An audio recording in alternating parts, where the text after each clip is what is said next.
Salut les amis, j'espère que vous allez bien. Dans cette vidéo sur programmer l'Arduino avec le langage Python, nous allons apprendre comment créer une interface graphique avec Thinkitor contenant des boutons afin de contrôler l'allumage de nos LED. Si vous êtes nouveau sur cette chaîne, n'oubliez surtout pas de vous abonner, de liker et de partager la vidéo. On va donc débuter par importer nos modules, notamment Thinkitor qui va donc nous permettre de créer l'interface graphique, et aussi pfirmata qui va donc nous permettre de commander notre Arduino. Donc après cela, on va donc établir la communication avec l'Arduino comme on a su le faire dans les vidéos précédentes.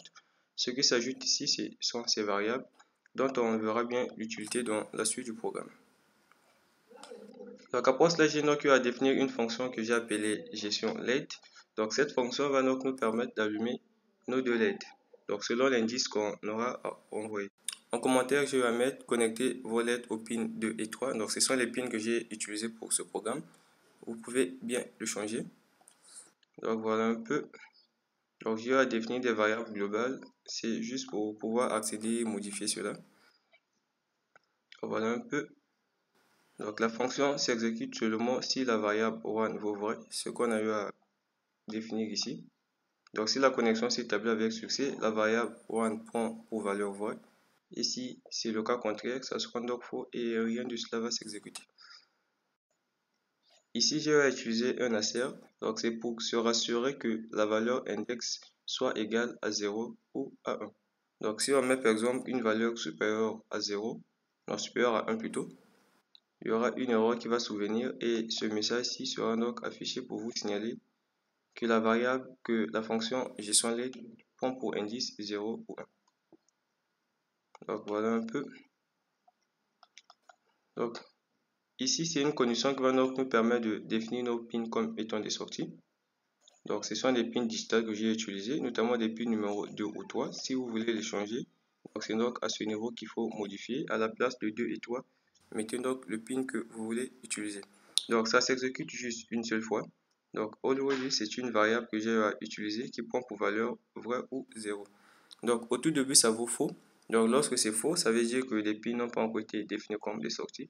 Et une fois qu'on aura défini nos pins comme des sorties, ça prendra donc pour valeur vraie. Et lorsqu'on fera donc de nouveau appel à notre fonction gestion LED, donc cette instruction ne va plus se réaliser. Donc ça ne sera plus exécuté. Vu que la variable already ne prendra plus pour valeur faux, mais plutôt vrai. Donc cette partie nous permet donc d'allumer ou d'éteindre nos LED, mais aussi de mettre le bouton à jour. C'était défini tout en bas. Donc par exemple, à ce niveau, si l'index LED vaut 0, donc cela vient donc de dire qu'on a sélectionné la LED numéro 1.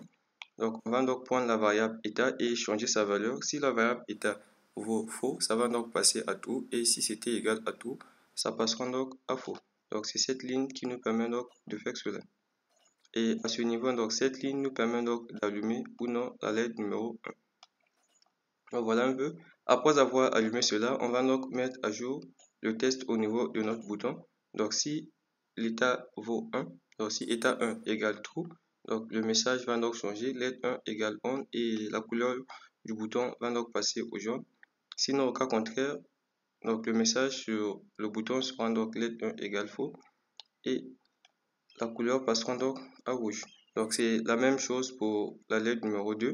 Donc si l'indice vaut 1, on va donc allumer la LED numéro 2, donc allumer ou éteindre la LED numéro 2 en fonction de la valeur contenue dans la variable état 2, donc qui sera donc égale soit à vrai ou à faux.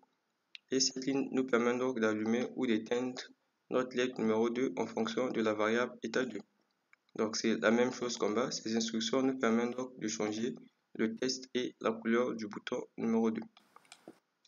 Donc ici, ça nous permet juste de gérer les exceptions. Au cas où une exception survient, on va donc afficher le message suivant l'exception qui va donc survenir. Donc voilà un peu, j'ai donc eu à définir encore deux fonctions que je vais appeler LED1. Donc LED1 fait donc appel à la fonction gestion LED que j'ai donc envoyé indice 0. Donc lorsque j'envoie donc indice 0, donc ça dépend de la fonction que j'aurai appelée. Donc vu que j'ai déclaré deux fonctions, il y a LED1 et LED2. Donc à LED1 j'ai envoyé indice 0, à LED1 j'ai envoyé indice 1. Donc lors de l'exécution de mon programme, si par exemple j'appelle la fonction LED1 en premier. Donc les pins seront définis comme des sorties et cette instruction-là va donc se réaliser. Donc pour le reste, ça ne sera pas réalisé vu que la variable index LED n'est pas égale à 1. Et lorsque j'appellerai par exemple la fonction LED2, si j'ai déjà eu à appeler la fonction LED1 en premier, cette instruction ne va plus se réaliser vu que la variable aura déjà pris pour valeur true. Donc voilà, c'est un peu comme ça que ça marche. En gros, c'est ce qu'il fallait savoir. Donc cette deuxième partie, ça consiste donc la création donc, de l'interface graphique. Donc comme j'ai eu à l'écrire en commentaire. Donc l'interface se crée seulement si la valeur 1 vaut vrai. Donc pour dire que si la connexion s'est établie avec succès, on va donc créer l'interface graphique qui va donc nous permettre d'allumer ou pas nos LED. Donc voilà un peu. Vu que je n'ai pas encore fait des vidéos sur Tkinter, on va juste se contenter de ça. Donc toutes ces instructions me permettent donc de créer la fenêtre, donc notamment à ce niveau. Ça crée une fenêtre et main loop me permet donc d'afficher la fenêtre et de gérer les événements qui vont donc survenir. Donc voilà un peu, cette ligne me permet donc de mettre le titre, donc de donner un titre à ma fenêtre. Donc cette ligne là, ça me permet donc de changer la couleur de fond de ma fenêtre. Et ici, je définis donc la taille de la fenêtre. Donc cette ligne là ici, withAsiable me permet donc de définir ma fenêtre comme non redimensionnable, c'est-à-dire qu'on ne peut pas modifier la taille de la fenêtre. Donc après cela, ce qui nous intéresse, ce sont les boutons qu'on a eu à créer. Donc comme on peut le voir, nos fonctions LED1 et LED2 sont donc appelées respectivement dans le bouton 1 et dans le bouton 2. Donc voilà un peu, on a eu à créer deux boutons, le bouton 1 et le bouton 2 dans notre variable fenêtre, qui est notre interface. On a eu donc à mettre un label au niveau de nos fenêtres, du test à afficher au niveau de notre bouton, la taille, la largeur, la couleur par défaut qui est rouge et la fonction respective à appeler. Donc voilà, c'était un peu tout ce qu'il fallait savoir. On va donc exécuter le programme et voir ce que ça donne comme résultat.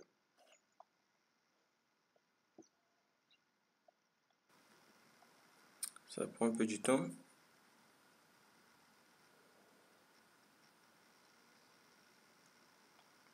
Alors voilà, on m'affiche le message que l'Arduino s'est connecté et mon interface est donc ici. Comme on a su le voir ici, donc la couleur par défaut est rouge. Le test que j'ai eu affiché c'est LED1 off, LED2 off. Je vais faire apparaître ça. Donc lorsque je vais appuyer dessus, on m'écrit que LED1 égale 1, donc la couleur du bouton a changé. La LED numéro 1 est bien allumée.